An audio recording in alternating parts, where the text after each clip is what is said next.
Okay, never in my life have I been so confused than right now when it comes to whether I like a movie or not. It's a crazy feeling because I don't know. Usually, when you finish watching the movie, you're like, oh, okay, this is pretty good. I like it. I dig it. Or, oh, this shit sucked. That was terrible. Well, right about now, I am as confused as I can be. I've been thinking about it for like about 10 minutes now. Did I like it or did I not like it? I don't know what to tell you.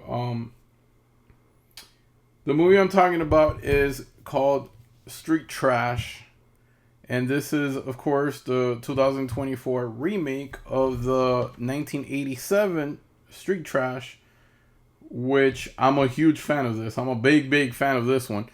This 1987 movie is amazing. It was flawless. I loved it a lot. It's a great release from Synapse Films.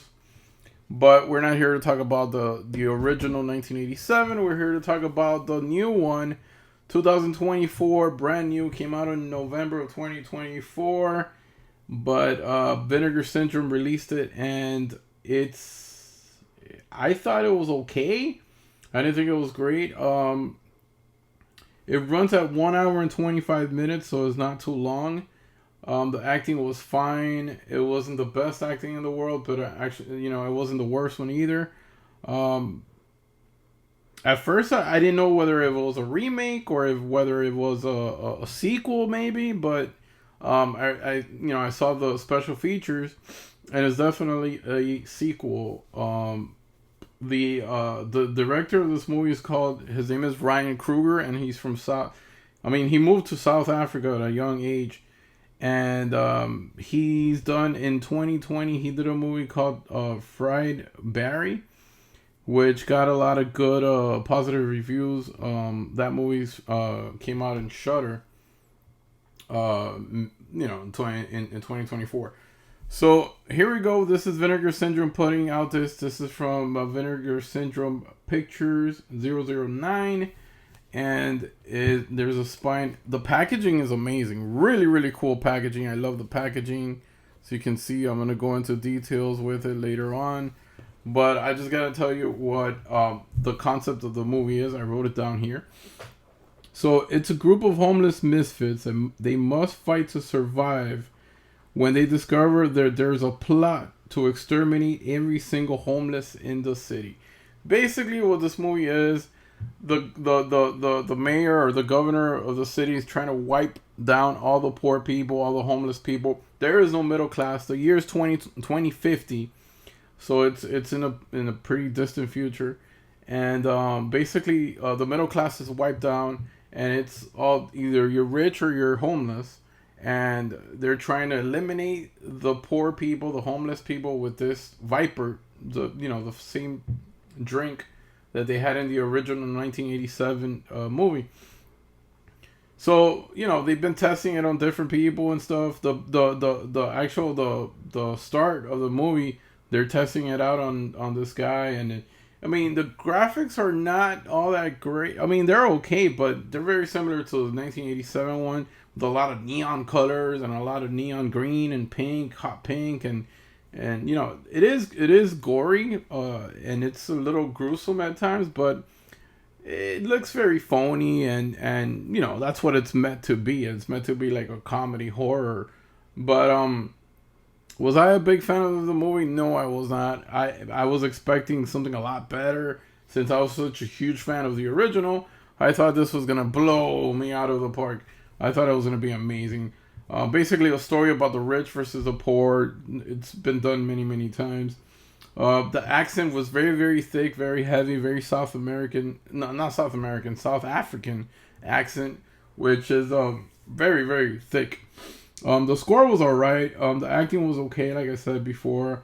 It was funny at times. Sometimes it wasn't funny. And there was something going on because there was a lot of penises in this movie. There was a lot of I mean, I counted maybe 6 or 7 different penises. Not too sure how I feel about Sokol, the imaginary friend of 2-Bit. That was kind of goofy, and it was very cheaply made. I don't know if I was a big fan of that. Other than that, I mean, this shot, it was shot in 35 millimeters, so it could look that, you know, like gritty look, but it kind of looked pretty polished to me, in my opinion. Um, Again, the packaging is great. Vinegar Syndrome is fucking fantastic. Look at that artwork right there. It's badass. And then it's a side cover here. It's a side loader, and then this is the other part of it, and this is the back. And then I already flipped it to yet another artwork over here. Now you got 3 artworks for this movie.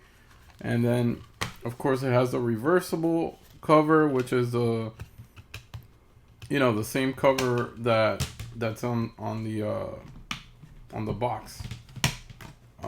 This cover right here. That's on the box. And then the disc, it's a 1 disc. It's on Blu-ray. And I mean, it's a new movie, so I can't really say it was a great transfer or anything. It's a brand new movie, but the packaging is awesome. Vinegar Syndrome does an amazing job. The box is sturdy, pretty sturdy here, and the artwork is phenomenal. Ryan Kruger, yeah, he's it's a body horror, you know. So basically, do I like it? Yes. Do I not like it? I probably don't like it that as much. I'm in between this one. I'm just gonna give this one a 6 out of 10. I don't recommend it. I don't think it was a great film. I don't think it was fun. I think it was it was in between whether it was good or not. So my final rating on this is 6 out of 10. It is what it is. Poor versus rich. The original. This I really recommend. If you've never seen this, highly recommend this movie. This movie is freaking fantastic. Very, very good movie. And a lot more enjoyable. The one thing I did like about the new one is that you really get to know the characters well. You know, the clique of the homeless people. You get to know them really well, and you know them by name, and you know it's a pretty nice family that they have going on, and a good thing going on, good friendship and all that stuff. But it doesn't make up for me to say it's a great movie or it's a good. Bottom line, 6 out of 10. Watch it if you can. If you have a way to watch it, I'm not sure if they're streaming this on Shudder or Netflix. I doubt it's going to be on Netflix. Might be on Shudder or maybe Tubi, but definitely give it a watch. If you're a fan of the original, it doesn't compare to the original. The original was a masterpiece. Should have never been touched. Should have never been remade. But it is what it is, and this is my final rating here, 6 out of 10. Until next time, I will catch you soon. Bye.